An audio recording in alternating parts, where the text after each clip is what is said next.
Boksieri shkodran Nelson Hysa ka arritur një tjetër fitore historike në karrierën e tij profesionale, duke mposhtur kroatin Abel Pesut në një përballje spektakolare që mbajti në ankth publikun sportdashës.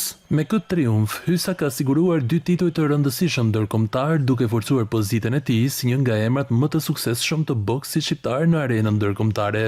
Fitoria e tij u përshëndet gjerësisht në rrjetet sociale, ndërsa kryetari i Bashkisë Shkodër Benet Beci shpreh urimet e tij për kampionin shkodran, duke cilësuar Hysën si simbol të përkushtimit, disiplinës dhe krenarisë shkodrane në sport. Ky sukses vjen si vazhdim i një rrugtimi të gjatë plot sakrifica, ku Nelson Hysa ka treguar se me punë, besim dhe vendosmëri, sportisti shqiptar mund të ngjitet në majat e boksit botëror. Për boksierin Hysa, ky duket se është vetëm fillimi i një kapitulli të ri në karrierën e tij, duke premtuar se do të vazhdojë të përfaqësojë me dinjitet Shkodrën dhe flamurin kuqezi në ringjet më prestigjioze të botës.